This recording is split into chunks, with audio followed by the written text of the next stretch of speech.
मेरे प्यारे दोस्तों, स्वागत है आपका अपने यूट्यूब चैनल एसएमएस एजुकेशन पर। हम नंबर सिस्टम स्टार्ट कर दिए थे और नंबर सिस्टम में इरेशनल नंबर पढ़ रहे थे। आज हम पढ़ते हैं इरेशनल नंबर के अभिलक्षण। तो देखते हैं इरेशनल नंबर के क्वालिटी यानी गुण क्या क्या होता है। तो यदि कोई धन पूर्णांक है, क्या है, यदि कोई धन पूर्णांक है और उसका वर्गमूल निकालते हैं, कोई किसी धन पूर्णांक का वर्गमूल, और वह धन पूर्णांक यदि परफेक्ट स्क्वायर नहीं यानी पूर्ण वर्ग संख्या नहीं है, तो वह इरेशनल नंबर होगा। क्या होगा? Irrational number. जैसे मान लीजिए हम ले लेते हैं 3। क्या ले लिए? 3 ले लिए। यह 3 क्या है? 3 धन पूर्णांक है, धन पूर्णांक है और यह पूर्ण वर्ग संख्या नहीं है। अब इसका वर्गमूल निकालें यानी अंडर रूट। 3 का वर्गमूल निकालें यानी इसको अंडर रूट में रख दें, तो यह कैसा नंबर होगा? यह अपरिमेय नंबर होगा। अब उसी तरीके से मान लीजिए हम ले लेते हैं अंडर रूट में 5, यानी इसका मतलब ये है कि 5 का यहाँ पर क्या निकाला जा रहा है? वर्गमूल निकाला जा रहा है। और यह 5 कैसा है? यह पूर्ण वर्ग संख्या नहीं है, पूर्ण वर्ग संख्या नहीं है। अगर कोई नंबर, कोई धन पूर्णांक, धन यहाँ पर पॉजिटिव होना चाहिए, धन पूर्णांक होना चाहिए, पॉजिटिव नंबर, यह पॉजिटिव नंबर, इसका वर्गमूल निकाला जा रहा है, यानी कह सकते हैं कि अगर यह अंडर रूट में है तो यह कैसा नंबर होगा? यह अपरिमेय संख्या होगा। उसी तरह ले सकते हैं हम under root 6, under root 7, under root 8। तो ऐसी सारी संख्याएं जो अपूर्ण वर्ग हो, क्या हो? अपूर्ण वर्ग संख्या हो। अपूर्ण वर्ग है ये, अपूर्ण वर्ग संख्या, इसका वर्गमूल निकाला जा रहा है, तो ये संख्याएं क्या कहलाएंगी? अपरिमेय संख्या। तो मैं यहाँ पर लिख देता हूँ, यदि कोई धन पूर्णांक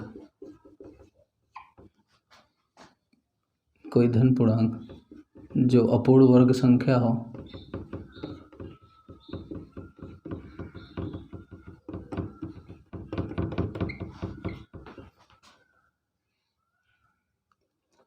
का वर्गमूल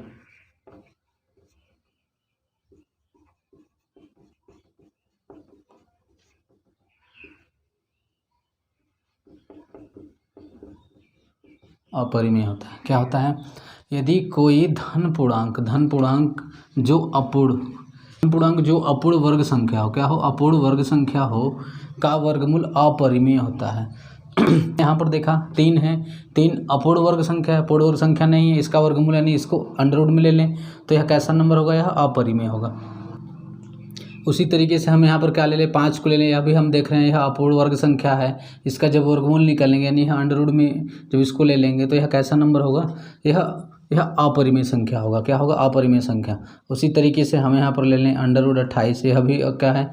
28 क्या है? 28 अपूर्ण वर्ग संख्या है, तो इसका वर्गमूल का मतलब इसको अंडर रूट के अंदर रख लेंगे, तो इसका जो वर्गमूल होगा यह नंबर कैसा होगा? यह अपरिमेय संख्या होगा। यह कैसा होगा? यह अपरिमेय संख्या होगा। कैसा होगा? अपरिमेय संख्या। तो किसी भी धन पूर्णांक जो कि एक अपूर्ण वर्ग संख्या हो, ऐसा धन पूर्णांक संख्या जो अपूर्ण वर्ग हो और उसका वर्गमूल निकाला जाए तो वह कैसा नंबर होगा? यह अपरिमेय संख्या होगा। अब हम दूसरा देखते हैं, दूसरा अभिलक्षण क्या है।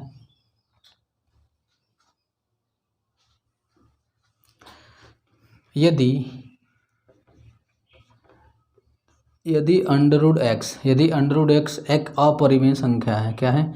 एक अपरिमेय संख्या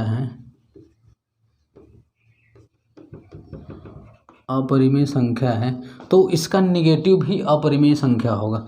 जैसे इसका निगेटिव का मतलब, जैसे अंडर रूट एक्स क्या है? एक अपरिमेय संख्या है, तो इसका निगेटिव यानी माइनस अंडर रूट एक्स भी क्या होगा?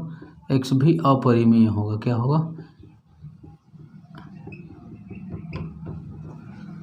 अंडर रूट एक्स एक अपरिमेय संख्या है, तो इसका निगेटिव भी क्या होगा? अपरिमेय होगा। जैसे मैं यहाँ पर ले लूँ अंडर रूट 5 कैसा है? एक अपरिमेय संख्या है, तो माइनस अंडर रूट 5 भी कैसा नंबर होगा? यह भी क्या होगा? अपरिमेय होगा। कैसा होगा? यह भी अपरिमेय संख्या होगा। अब हम तो नेक्स्ट क्या है? दो अपरिमेय संख्याओं का योगफल सदैव अपरिमेय नहीं होता है। क्या होता है? कि दो अपरिमेय संख्याओं का योगफल सदैव अपरिमेय नहीं होता है। जैसे यहाँ पर मान लीजिए हम ले लेते हैं अंडर रूट 3। क्या ले लिए? अंडर रूट 3 एक अपरिमेय संख्या है। अब हम अगर ले लें माइनस अंडर रूट 3 भी क्या है? यह भी अपरिमेय संख्या है। अगर इन दोनों का योगफल निकालें, क्या निकालें? इन दोनों का अगर हम निकालें यहाँ पर योगफल, क्या निकालते हैं? योगफल।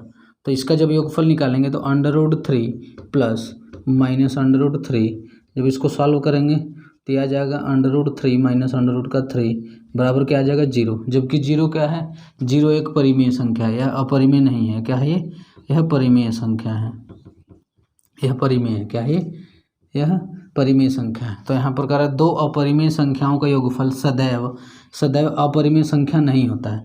तो कोई ज़रूरी नहीं है कि दो अपरिमेय संख्या हो तो उनका योगफल सदैव अपरिमेय संख्या ही हो, परिमेय भी हो सकता है। यानी कि दो अपरिमेय संख्याओं का योगफल सदैव अपरिमेय नहीं होता है। सदैव अपरिमेय, सदैव का मतलब हमेशा अपरिमेय नहीं हो सकता। अब नेक्स्ट है, मैं इरेज कर देता हूँ। दो अपरिमेय संख्याओं का गुणनफल सदैव अपरिमेय नहीं होता है। क्या होता है, दो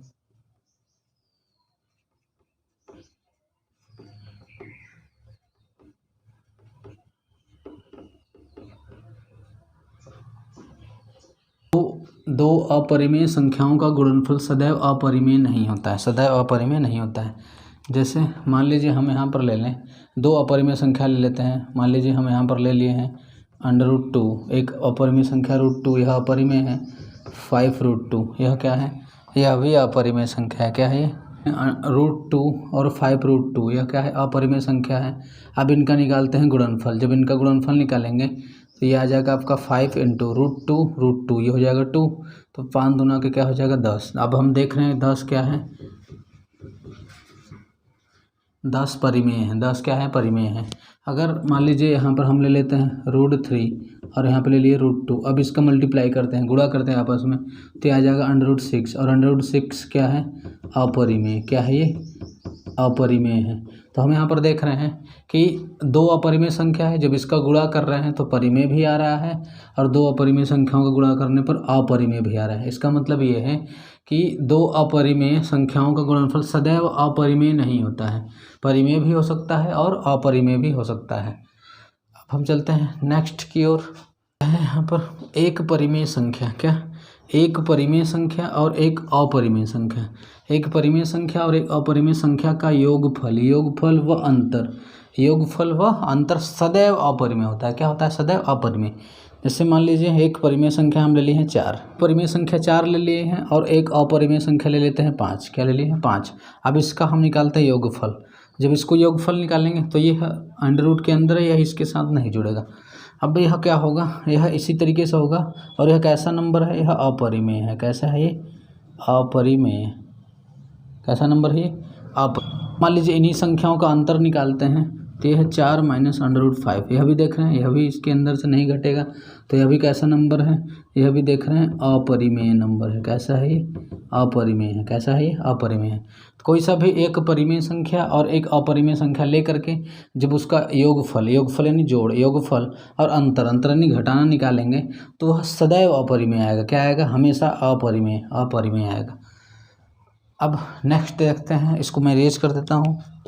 तो नेक्स्ट यहाँ पर क्या है, दो भिन्न भिन्न अपरिमेय संख्याओं। क्या है, दो भिन्न भिन्न अपरिमेय संख्या। कैसा संख्या, अपरिमेय और भिन्न भिन्न का मतलब क्या है, अलग अलग। दो भिन्न भिन्न अपरिमेय संख्याओं का भागफल, कैसा, भागफल सदैव अपरिमेय होता है। क्या होता है, सदैव अपरिमेय होता है। अब भिन्न भिन्न अपरिमेय, तो चलिए हम मान लीजिए यहाँ पर √5 ले लेते हैं और √3 लेते हैं, कुछ भी ले सकते हैं आप अपरिमेय संख्या। तो कह रहा है कि दो भिन्न भिन्न अपरिमेय संख्याओं का भागफल, इसका भागफल निकालें। तो इसका जो भागफल का मतलब, मान लीजिए हम 5 में 3 से भाग दे रहे हैं। भाग देने का मतलब क्या है कि जिससे भाग देते हैं उसको नीचे लिख देते हैं। तो जब इसका इसमें भाग देंगे तो ये क्या आएगा, √5/3 अंडर रूट के अंदर आ जाएगा। तो यह भी अपरिमेय संख्या, यह भी अपरिमेय संख्या। अब हम देख रहे हैं कि यह क्या है कि ये 5/3, यह अपूर्ण वर्ग संख्या ऊपर का भी, अपूर्ण वर्ग संख्या नीचे का भी। इसका मतलब कि 5/3 रूट के अंदर है, तो यह कैसा नंबर होगा, यह अपरिमेय होगा। क्या होगा, अपरिमेय होगा। कैसा होगा, अपरिमेय। तो यहाँ पर कह रहा है कि दो भिन्न भिन्न अपरिमेय संख्याएं। अपरिमेय संख्या कैसा होना चाहिए, अलग अलग होनी चाहिए। अलग अलग जब इसका भाग देंगे तो दो भिन्न भिन्न अपरिमेय संख्याओं का भागफल सदैव अपरिमेय होगा। क्या होगा, सदैव अपरिमेय संख्या होगा। अब यहाँ पर अगर भिन्न भिन्न नहीं देता, अगर एक ही हम ले लेते, जैसे √5 ले लिए और √5 ले लिए, इसका इसी में भाग देते, इसका इसी में, यानी √5 का जब हम भाग देंगे √5 में तो इससे कैंसिल होकर एक आ जाएगा, जबकि एक क्या है, एक परिमेय संख्या है। क्या है ये, एक परिमेय एक परिमेय संख्या है। तो यहाँ पर इसीलिए बोल रहा है कि भिन्न भिन्न होनी चाहिए। कैसी होनी चाहिए संख्याएं? परिमेय संख्याएं अपरिमेय संख्याएं भिन्न भिन्न होनी चाहिए। अगर दो भिन्न भिन्न अपरिमेय संख्याएं हैं तो इनका भागफल क्या होगा? अपरिमेय संख्या होगा। कैसा होगा? अपरिमेय संख्या। अगर दोनों अपरिमेय संख्याएं सेम है, एक ही संख्या है, तो इनका भागफल कैसा होगा? परिमेय संख्या होगा। अब हम नेक्स्ट देखते हैं, इसका नेक्स्ट कैरेक्टर क्या है? नेक्स्ट अपरिमेय संख्या और एक अशून्य परिमेय संख्या लेना है। कैसा? अशून्य का मतलब शून्य, क्योंकि जीरो भी एक परिमेय संख्या है कि जीरो भी एक परिमेय संख्या होता है, तो जीरो नहीं लेना वहाँ पर। क्या नहीं लेना? जीरो नहीं लेना है। तो कह रहा है एक अपरिमेय संख्या और एक अशून्य परिमेय संख्या का गुणनफल, क्या का गुणनफल सदैव अपरिमेय होता है। क्या होता है? सदैव अपरिमेय होता है। जैसे मान लीजिए मैं यहाँ पर ले लूँ √8। अब √8 क्या है? यह एक अपरिमेय संख्या है। अब कह रहे हैं कोई अशून्य परिमेय संख्या। अशून्य परिमेय संख्या का मतलब कोई भी संख्या ले लेते हैं। मान लीजिए हम 4 ले लिए। अब क्या करें? इसका इसमें गुणा करेंगे। जब इसका इसमें गुणा करेंगे तो 4√8 आएगा। क्या आएगा? √8। 4√8 क्या है? यह एक अपरिमेय है। क्या है? अपरिमेय। तो एक अपरिमेय संख्या और एक अशून्य अपरिमेय संख्या। अशून्य परिमेय। अशून्य कैसा? परिमेय। तो कोई भी अशून्य परिमेय और एक अपरिमेय संख्या का गुणनफल सदैव एक अपरिमेय होता है। क्या होता है? अपरिमेय होता है। अब हम कुछ क्वेश्चन लेकर के देखते हैं। यहाँ पर ये क्वेश्चन दिया हुआ है। कारण देते हुए स्पष्ट कीजिए कि निम्न में से प्रत्येक संख्या अपरिमेय संख्या है। प्रत्येक संख्या कैसा है? अपरिमेय संख्या है। पहला यहाँ पर दिया हुआ है 5 + √3। 5 + √3। 5 + √3 बताना है कि यह अपरिमेय संख्या क्यों है। तो यहाँ पर हम देख रहे हैं कि 5, ये 5 क्या है? 5 परिमेय संख्या और यह अपरिमेय संख्या। तो अभी हम इरेशनल नंबर के गुण में यानी अभिलक्षण में पढ़े हैं कि एक परिमेय संख्या और एक अपरिमेय संख्या का योग सदैव अपरिमेय होता है। क्या होता है? अपरिमेय। पढ़े हैं कि एक परिमेय और एक अपरिमेय का योग, एक परिमेय और अपरिमेय का योग क्या होता है? योग या फिर घटान अंतर, योग या फिर अंतर क्या होता है? अपरिमेय होता है। क्या होता है? अपरिमेय होता है। ये हम अभी कुछ टाइम पहले ही पढ़े हैं। इसलिए यह क्या है? यह जो नंबर है कैसा नंबर होगा? यह अपरिमेय संख्या होगा। कैसा होगा? अपरिमेय संख्या होगा। अब दूसरा देखते हैं -2 + √6। यहाँ पर बताना है कि यह अपरिमेय है क्यों है। तो यहाँ पर हम देख रहे हैं -2 एक परिमेय संख्या है। √6 भी क्या है? √6 एक अपरिमेय संख्या है।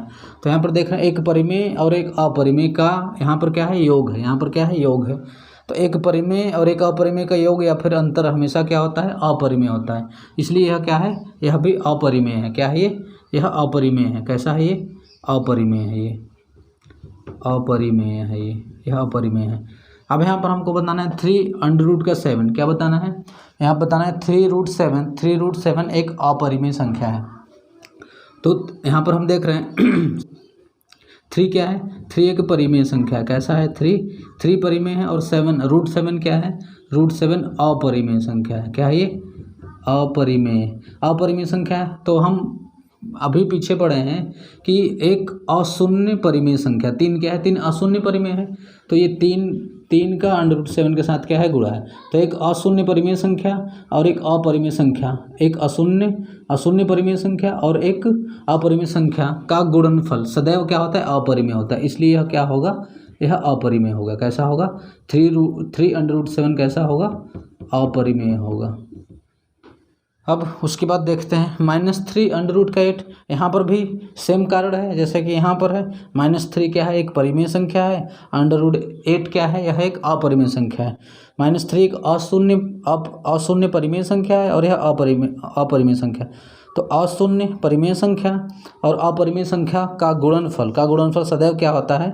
अपरिमेय होता है। क्या होता है? अपरिमेय होता है। ये मैं आपको पीछे बताया, इसका कारण पीछे बता चुका हूँ कि जब कोई अशून्य 3 क्या है? अशून्य परिमेय है और -3 अशून्य परिमेय है। अशून्य परिमेय का मतलब यहाँ पर 0 नहीं है और कोई नंबर है और यह कैसा है? यह परिमेय है। तो अशून्य परिमेय है और √8 क्या है? एक अपरिमेय है। तो एक अशून्य परिमेय और अपरिमेय का गुणनफल सदैव क्या होता है? सदैव अपरिमेय होता है। क्या होता है? अपरिमेय होता है। ऐसा हम पढ़ चुके हैं, इसलिए यह क्या होगा? यह अपरिमेय संख्या होगा। अब 2/√5, 2/√5, तो 2/√5 भी क्या होगा? अपरिमेय होगा। एक परिमेय और एक क्या है? यहाँ पर हम 2 को ऐसे लिख सकते हैं, 2 इंटू 1/√5, 2 इंटू 1/√5 लिख सकते हैं। तो हम देख रहे हैं यहाँ पर दो क्या है? दो एक अशून्य परिमेय संख्या है और 1/√5, 1/√5 क्या है? चूँकि हम इसको ऐसे लिख सकते हैं, 1/√5 को ऐसे लिख सकते हैं, इस तरीके से ऐसे लिख सकते हैं। तो 2 इंटू 1/√5, तो 1/√5 एक अपरिमेय संख्या है और 2 क्या है? अशून्य परिमेय संख्या है। तो एक परिमेय, अशून्य परिमेय और अपरिमेय संख्या का गुणनफल सदैव क्या होगा? अपरिमेय होता है। 5 क्या होगा? एक अपरिमेय संख्या होगा। उसी तरीके से 4/√3 भी क्या होगा? एक अपरिमेय संख्या होगा। कैसा होगा? अपरिमेय संख्या होगा। तो मुझे उम्मीद है कि यहाँ पर ये जो मैं आपको बताया आपको बहुत अच्छे से समझ में आया होगा। यदि आज की वीडियो आपको पसंद है तो आप अपने संगी दोस्त मित्र पर सबके यहाँ शेयर करें। यदि आप इस चैनल पर नए हैं तो इस चैनल को सब्सक्राइब करें। हम मिलते हैं नेक्स्ट पार्ट में, तब तक के लिए आप घर पर रहें, स्वस्थ रहें, मस्त रहें। जय हिंद।